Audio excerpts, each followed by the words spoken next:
The story starts with a boy named Shinya, who is walking alone at night, absorbed in his smartphone. He suddenly encounters a chaotic scene. People fleeing from a store. Two frightened girls collide with him and fall. Shinya sees a criminal behind them, brandishing a knife with murderous intent. Instinctively, he tries to escape, but the girls are paralyzed by fear. As the criminal advances, Shinya decides to act. He rushes at the assailant, pushing him to the ground and urges the girls to flee. Unfortunately, Shinya gets stabbed, and the criminal flees. The girls, tearful, check on him. Despite his injury, Shinya feels content for saving them, though he regrets causing their tears. Shinya later awakens in a luxurious room, unsure if it's a hospital. A maid addresses him as Master Cain, and another woman embraces him, asking if he recognizes his mother. Shinya is bewildered. He doesn't know these people. Seeing his reflection, he realizes he's reincarnated. He learns that he had been unconscious for a week due to fever. His mother, concerned, goes to prepare food. As he examines his new child-sized form, he feels both curious and embarrassed when caught by the maid. She informs him about his new life. His name is Cain. He's 3 years old. His father is Garm, a high-ranking noble with a personal army, and his mother is Sarah, the second wife. He has an older sister, Rain, and 2 half-brothers from Garm's first wife, Maria. Intrigued by the new world, Shinya, now Cain, discovers it teems with magic and adventurers. Eager to explore these mysteries, he resolves to embrace his new life, having been a lonely orphan in his past one. His parents are puzzled by his sudden interest in studying, but Garm clarifies that Cain must carve his own path to success. Enthralled by magic, Cain begins reading about it and the kingdom's history. Rain tells him he's not ready for magic until he's baptized at 5. Secretly, Cain practices magic alone. 2 years later, the day of Cain's baptism arrives. Dressed cutely, he steps into the outside world, fascinated by its medieval charm. He inquires about magic from Rain, who shows him her status and reveals her level 2 protection by the god of magic. At the temple, dedicated to 7 pillar gods, Cain's ceremony begins. As statues shine and laughter echoes, Cain finds himself before the gods, who call him by his old name. They explain his reincarnation was due to his heroic death, which wasn't necessary, as the criminal would have been caught without his intervention. They apologize for his sudden death, but Cain is grateful for his new life and memories. Each god bestows him with protection and skills, promising to meet again. Back in the temple, Cain is reluctant to reveal his status. Pretending illness, he discovers his magical abilities are astonishingly high, with levels reaching 10, far exceeding the known maximum of 5. Using a status concealment spell granted by the god of creation, he hides his true power. During his 5th birthday dinner, his father Garm instructs him to display his status. The family is astounded by Cain's extraordinary magic and divine protections, yet Garm cautions them to keep it secret to avoid threats to the kingdom. Cain later finds a summoning magic book and attempts to summon a fluffy creature, only to conjure a dangerous monster. In a moment reminiscent of his past, he leaps to protect Rain and Parma from the monster, using his magic to banish it back. Though injured, Cain survives, reassured by Rain and Parma's embrace. Determined, Cain resolves to use his powers to protect others and dreams of becoming an adventurer who brings joy to everyone. Observing Cain's enthusiasm, his father decides to hire a tutor. Cain is thrilled by the news, and the maid congratulates him. As he eagerly awaits his tutor, he imagines who it might be, perhaps an orc or a witch. Just then, the maid announces their arrival. Cain, in his excitement, attempts teleportation magic and accidentally falls onto Millie's chest. Mistaking him for a child, Nina thinks he's looking for milk, leading to Cain's embarrassment as he introduces himself to his new teachers, Millie and Nina. In his imagination, Cain recalls an attack that led to his reincarnation and the god's gift of level 10 protection. Despite his noble background, Cain keeps his true power hidden.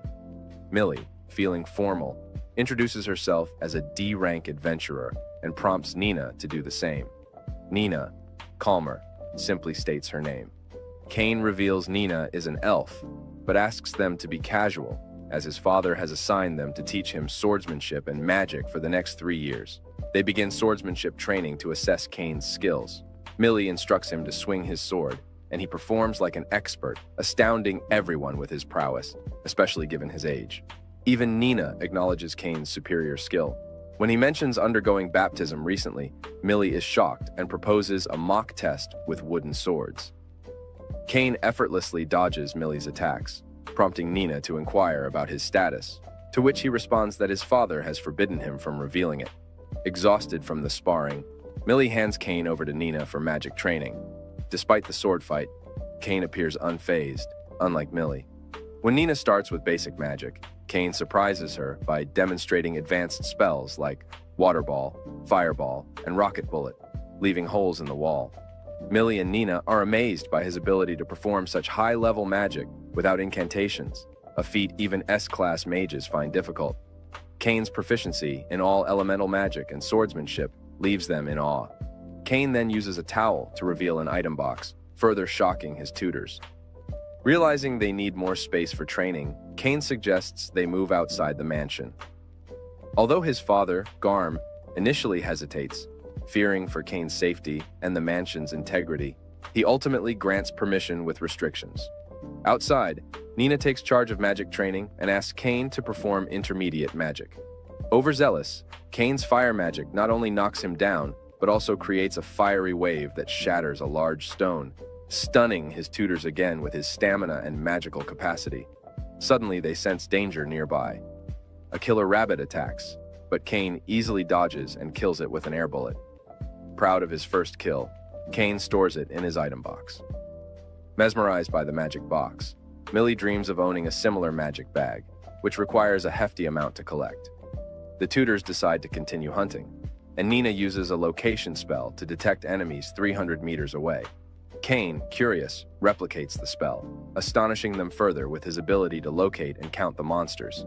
Kane and his tutors encounter killer rabbits and eliminate them. When the last one flees into a hazardous forest, Kane is eager to pursue, but his tutors warn against it due to the danger posed by the forest's monsters. Upon returning home, Kane checks his status and discovers he has reached level 8, a rapid advancement from killing a few killer rabbits.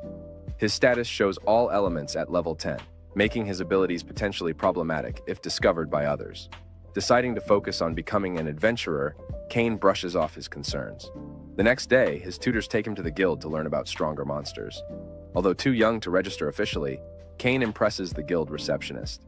A C-rank adventurer interrupts and mocks Millie, demanding she serve him. Nina defends Millie, leading to a confrontation where Kane effortlessly defeats the adventurer, showcasing his incredible speed and strength. This display further cements his reputation as a prodigious fighter. After 3 years, Kane's tutors announce the end of their contract. The maid suggests extending it, but Kane declines, preferring they remain free. Before their farewell, Kane ventures into the threatening forest and defeats a blood ogre and an earth dragon to craft magic bags. Returning with his spoils, he presents the bags to his tutors, who are astonished by their capacity, far exceeding normal magic bags and resembling national treasures. Despite their limited teaching, Kane has immense respect for them.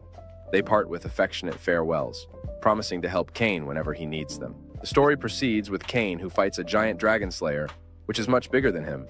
But Kane is strong and brave, and he defeats the dragon slayer by stabbing it with his sword. After winning, Kane checks his magical powers and is surprised to see that his level is over 80 million. A god gave him extra powers, but he decides to keep it a secret because it might be dangerous if anyone finds out. 2 years later, when Kane is 10, he and his family move to the capital city. There, Kane needs to prepare for school, but he must wait until he's 12 to go. His older sister Rain is excited for him, but Kane is more focused on the journey to the capital. Kane asks his dad how long it will take, and his dad says about a week. Kane uses his magic to see if there are any monsters nearby, and finds out that soldiers are fighting monsters 3 miles away. Kane's dad is amazed that Kane can see so far with his magic, and tells the guards to hurry to help the soldiers.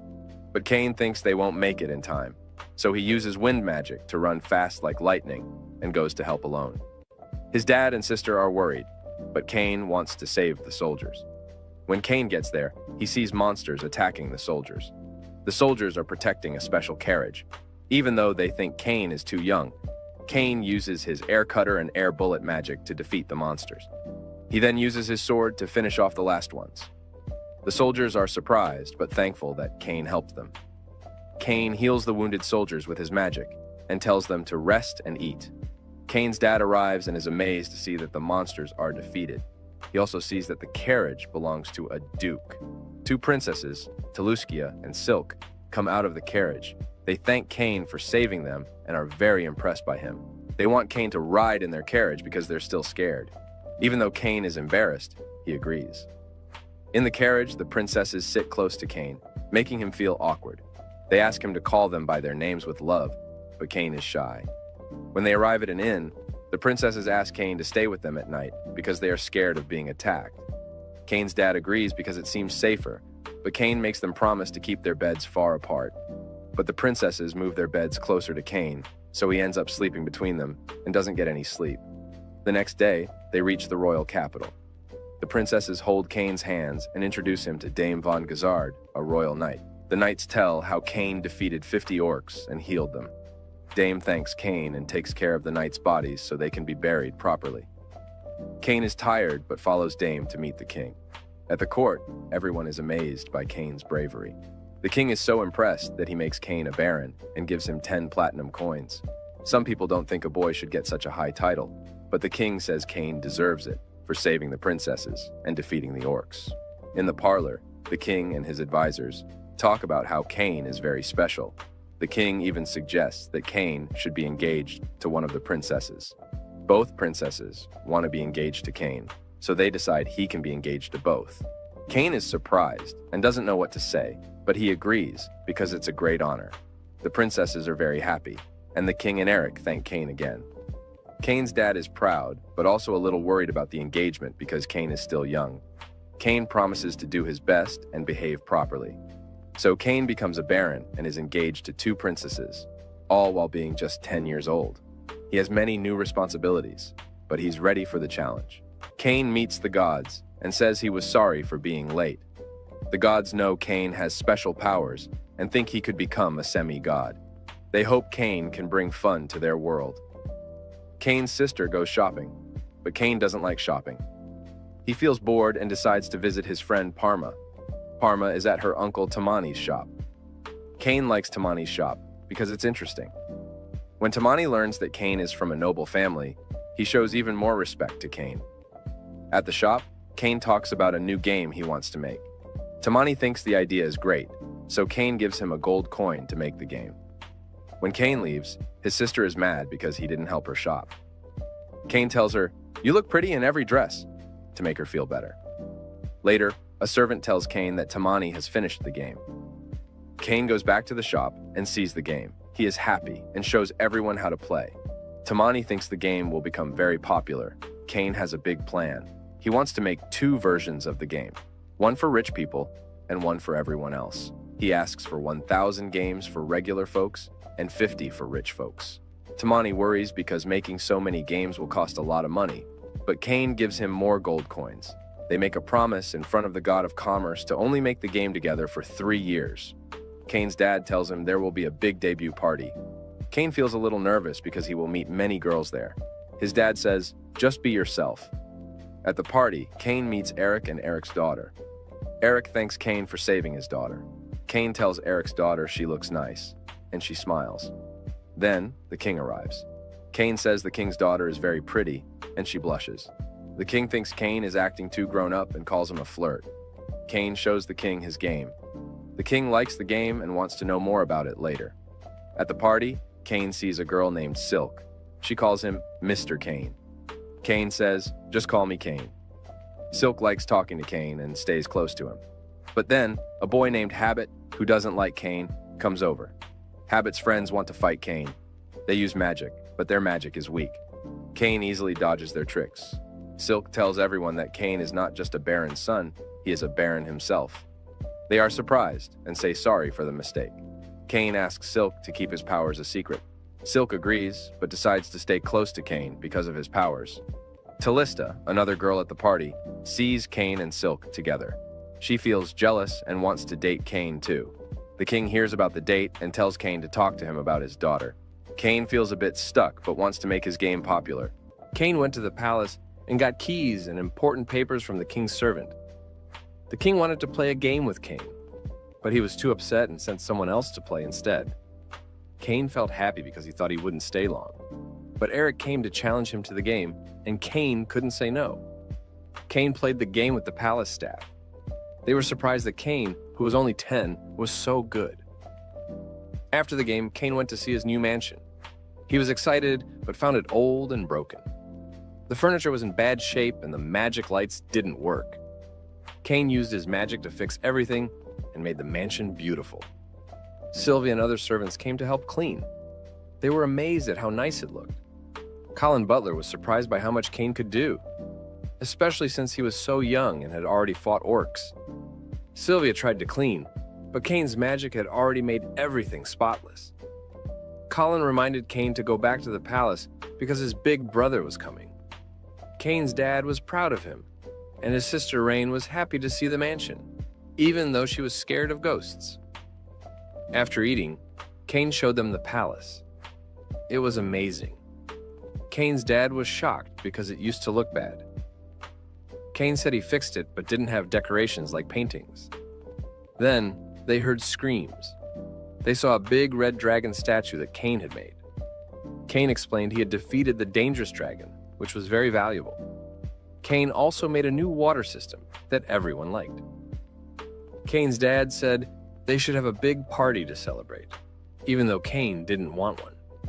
They invited many important people, even the rude Corgino. Cain was nervous about inviting the king because of the rules. He finally sent an invitation with the help of Harlan. The king was upset at first for not being invited, but he felt better when he got the invitation. Cain went back to the mansion and told everyone that the king was coming, surprising them. They were also shocked about Cain's engagement. Guests started arriving for the party. Cain and his dad welcomed them. Eric and his daughter Silk came too. Silk liked the mansion and said she wanted to live there. Everyone loved the drinks and food Cain made, especially the Hamburg steak. The king came and enjoyed the food and drinks. The queen loved the new water system and thought it was amazing. Then Corgino came. He wasn't nice at first and complained about everything, but he liked the red dragon and the food, even though he didn't want to admit it. Cain stayed calm and offered him a drink and steak. When Corgino asked for more glasses and recipes, Cain said no. The king told Corgino to behave or he would be punished. Corgino realized he was wrong and quickly left. Silk teased Cain for using the king to handle Corgino, and Cain admitted it. The king and Eric teased Cain for his plan. Cain apologized, and everyone laughed, enjoying how clever and innocent he was. Cain's dad smiled, knowing his son was both smart and still just a boy. Cain meets Vice Captain Dame to find a good place for his monster materials. Dame offers to help and suggests a room, but Cain thinks it's too small for the earth demon he has. This demon is very strong, and even high-level adventurers can't beat it, so Dame is very surprised. Cain, however, is confident because he has already defeated a red dragon. Since there isn't a better place, Dame tells Cain to leave the monsters in the courtyard, and the guards will move them later. Cain takes the monsters out of his item box, and Dame is amazed by how powerful Cain is. Cain thanks Dame for his help, and is surprised at what he has accomplished. Dame, thinking Cain is a hero or a god's apprentice, learns that Cain is just the Margrave's child. Despite wanting to leave, Cain is asked to show his abilities by fighting the knights. The knights are surprised to see a young boy, and don't believe he is strong. Dame tells the knights about Cain's heroic deeds, including saving a princess and defeating many orcs. One knight challenges Cain to strike first in a fight. Cain wins with a single blow, breaking the knight's wooden sword. Impressed, Dame wants Cain to fight all the knights to show his skills. Cain doesn't want to fight more, but he has no choice when the knights surround him. Before the fight continues, Captain Tijuana arrives. She is a pretty girl and is surprised to see the knights ready to fight a child. She hugs Cain, thinking he is scared. But then she learns that Cain has defeated many monsters and saved a princess. Tijuana challenges Cain to a duel. Cain says he only has a wooden sword, but Tijuana insists on fighting. During the duel, Cain uses teleportation and other techniques to put his sword to Tijuana's neck, ending the fight quickly. Tijuana, amazed, asks Cain to marry her. Cain, already engaged to 2 girls, tries to refuse by saying they are too different. Tijuana, an elf who can live for hundreds of years, says age is not a problem. She decides to inform the king and drags Cain along. Tijuana brings Cain to the king, who is busy with other matters. The king is surprised when Tijuana says she wants to marry Cain, especially since Cain is already engaged. Tijuana explains that in her home, elves can marry humans, and her father agrees to the marriage.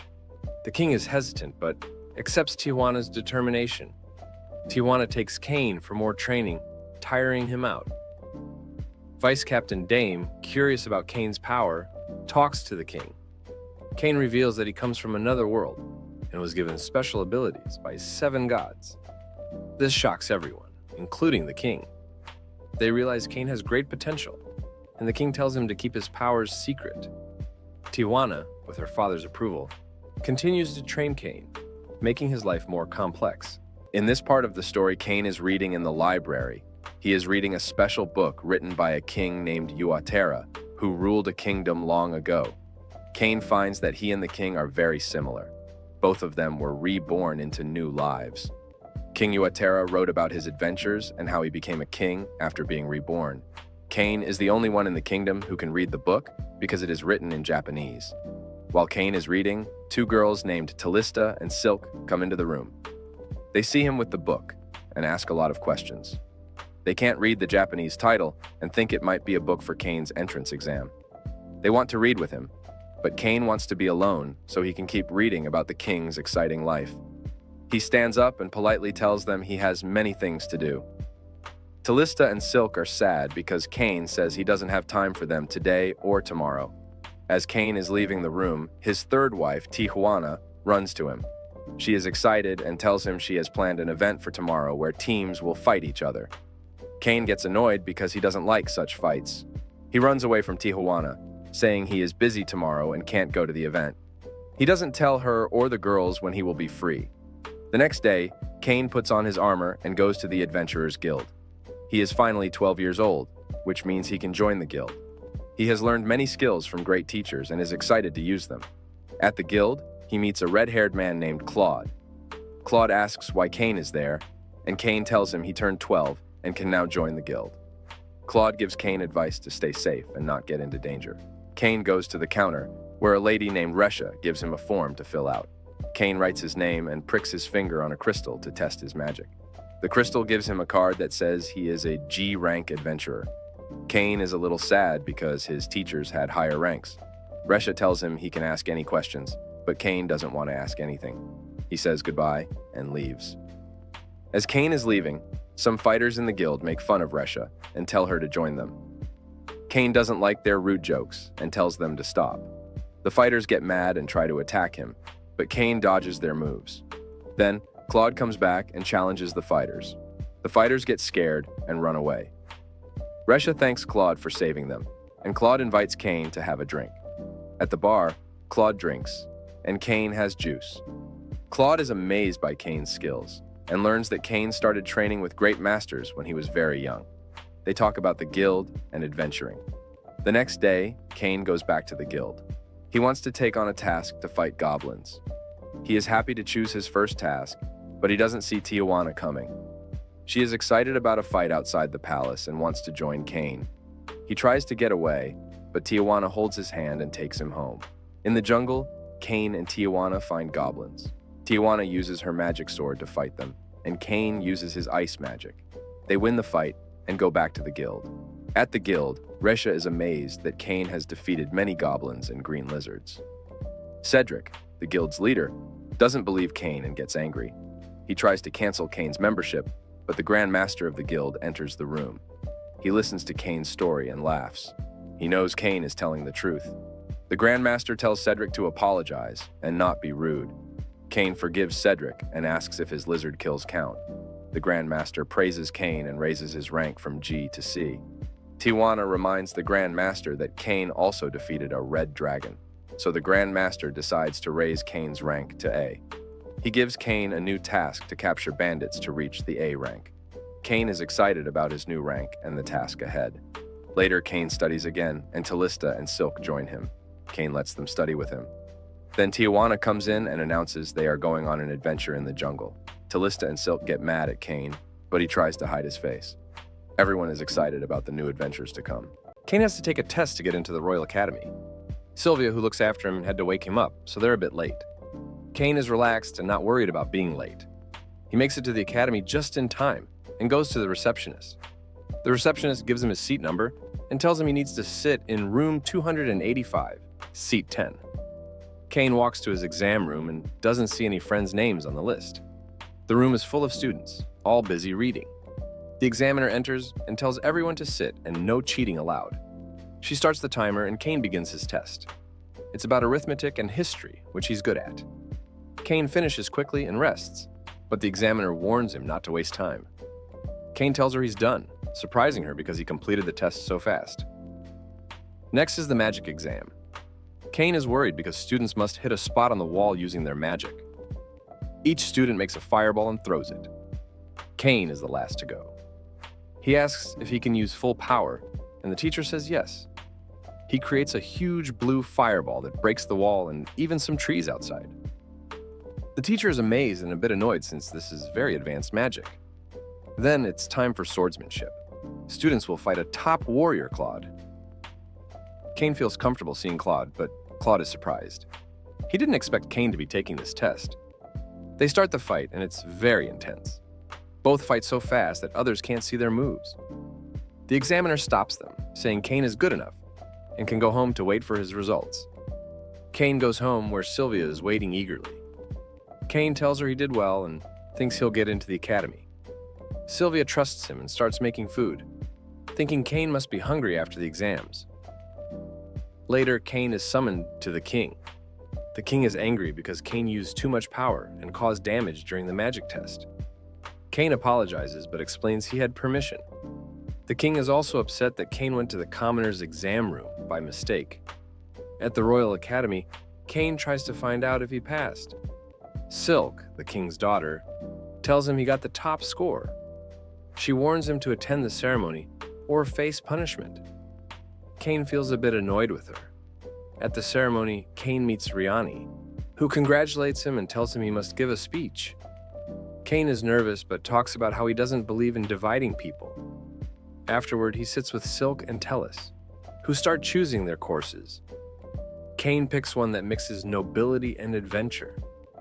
As Kane leaves, he sees his friend Perma being bullied by some noble boys. He stops them and Silk and Tellus help. They make the boys apologize to Perma. Perma is happy to be in the same class as Kane. Silk and Tellus want to talk to Perma, so they make Kane kneel. Kane hears a mysterious voice telling him to go to the library. There he meets a man drinking coffee, something unusual in their world. The man smiles and seems to know a lot about Kane. This is the end of the video. Subscribe to the Anime Sphere Recaps channel for more anime recaps.